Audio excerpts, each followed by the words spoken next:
Sir वो हमारे leader of opposition है, बिल्कुल, और 107 मेंबर हैं पीटीआई के।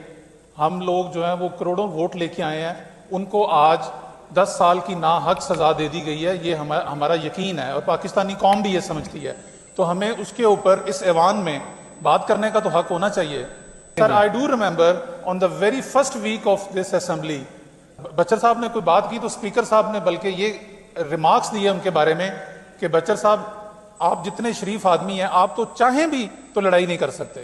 तो सर ये मेरा ख्याल है कि ऐवान के दोनों तरफ के जो लोग हैं वो इस चीज़ की गवाही देंगे कि बड़े ही नफीस आदमी हैं, और सरगोदा में वो मौजूद भी नहीं थे। उनके साथ साथ अहमद चट्टा हमारे MNA और बिलाल एजाज, उनको भी, इन 3 बंदों को वहाँ सजा हुई है, और इसके अलावा बेशुमार वर्कर्स को भी। और अहमद चट्टा और जो बिलाल एजाज हैं वो, उनके खिलाफ तो गवाही भी कोई नहीं गई, शहादत भी कोई नहीं हुई।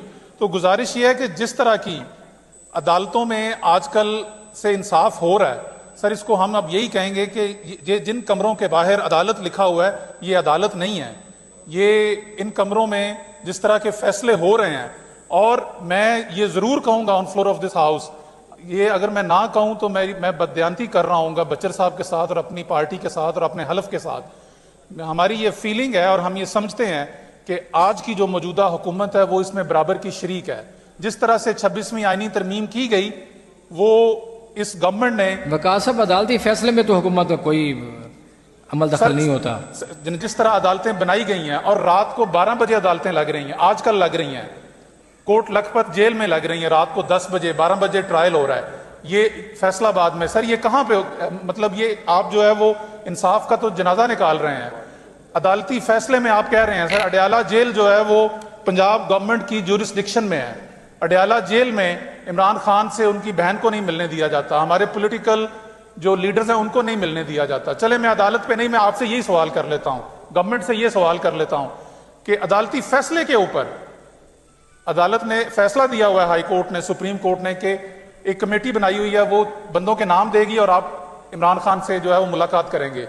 और आए रोज मीडिया के बड़े बड़े एंकर्स जो है, अब तो वो सारी दुनिया ने देखा है, ख्वाजा आसिफ साहब ने अगले दिन टीवी प्रोग्राम में बोला कि एक टीवी एंकर को कि आप लोग क्यों नहीं मिलने जाते, आप जाएं, इमरान खान को तो बड़ी 5 स्टार आसाइशें दी हुई हैं, आप जाके देखें।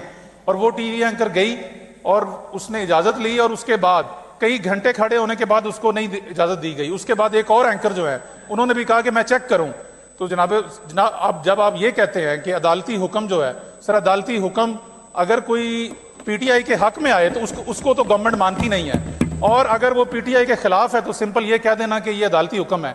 जनाब ये एक नेक्सस है, ये गठजोड़ है इस वक्त जो बना हुआ है, और इस तरह से अगर हम पाकिस्तान को चलाने जा रहे हैं, यहाँ पे बुलंदो बाग दावे किए जाते हैं कि तरक्की की जो है वो खुशहाली की नहरें बह गई हैं। सर वर्ल्ड बैंक की और यूएनओ की रिपोर्ट के मुताबिक पाकिस्तान में गुर्बत बढ़ रही है।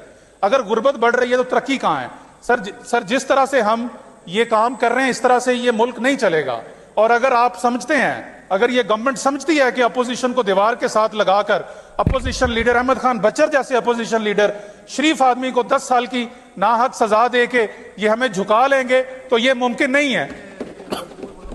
हम इसकी भरपूर मजम्मत करते हैं जनाब स्पीकर, और इस ऐवान को, और आप इस ऐवान के तकद्दुस को बहाल करने के लिए इस हाउस को, इस गवर्नमेंट को, आपको एक कमेटी बनानी चाहिए और देखना चाहिए कि हम कहां पे खराबियां कर रहे हैं। यहां बैठे हुए जितने और दोस्त हैं, जैसे राणा साहब ने कहा, कईयों के ऊपर दहशतगर्दी के पर्चे हैं, सबके ऊपर दहशतगर्दी के पर्चे दिए हुए हैं। Sir how is it possible कि एक बंदा एक ही दिन में कराची में भी मुलव्वस है, वो मियांवाली में भी मुलव्वस है, वो सरगोदा में भी मुलव्वस है, वो लाहौर में भी मुलव्वस है। सर वो कुछ सुपरमैन तो है नहीं है, ये हम सबके सामने है। खुदा रहा मैं ये अक्रॉस द पार्टी ये बात करूंगा, पीपल्स पार्टी के दोस्त हैं, नून लीग के हम सियासी लोग हैं, इस चीज को कहीं पर रुकना चाहिए। अगर ये इसी तरह ही चलती रही तो हम मुआशरे में जो बिगाड़ पैदा कर चुके हैं, मुझे नहीं पता आगे हम कहां पे लेके जाएंगे। इसको कहीं पर रुकना चाहिए। ये हमें होश के नाखून लेने चाहिए। सिर्फ सियासी इंतकाम में हम कहां तक जाएंगे? मेरी आपसे हम्बल गुजारिश है, मेरे सीनियर्स यहां पे बैठे हुए हैं, कि खुदारा इसको सिर्फ पॉलिटिकल पॉइंट स्कोरिंग और अपने मुखालफों को दीवार के साथ लगाने के बारे में ना सोचें। अगर आप वाकई सियासी लोग हैं तो अपोजिशन को स्पेस दें।